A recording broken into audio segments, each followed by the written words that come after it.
Well, let's talk a bit more then about what has been unfolding today in Armenia with our Chief Foreign Affairs Editor, Rob Parsons. Rob, do you agree with Pashinyan then that this was an attempted coup? Well, it's not reached the point yet where there are troops on the ground and an attempt to remove Pashinyan by force. But it would certainly appear unconstitutional that the chief of the military staff representing Oni Gasparian should have called for the Prime Minister's dismissal and accused him of being incapable of taking adequate decisions.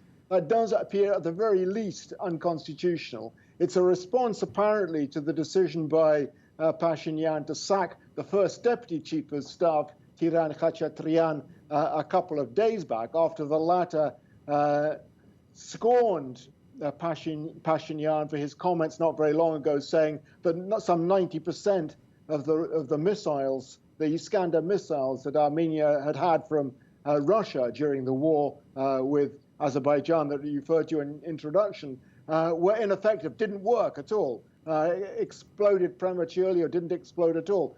He mocked that, saying it was ridiculous. He got the sack for saying that. Does this amount to a coup? Well, it's certainly pointing in that direction. It certainly destabilizes the country even more at this stage. But as I said, we haven't seen troops on the streets yet.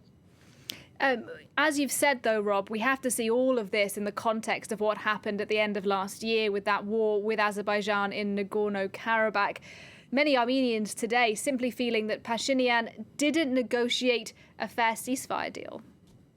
Yeah, I mean, I think an awful lot of this on the part of Armenia is sheer hubris, the failure to recognize over many years that Azerbaijan has been strengthening its position by dint of the fact that it has enormous economic advantages over Armenia, deriving from the oil and gas it has in the Caspian Sea. It has modernized its armed forces beyond the reach of Armenian competition. That is really what it's about.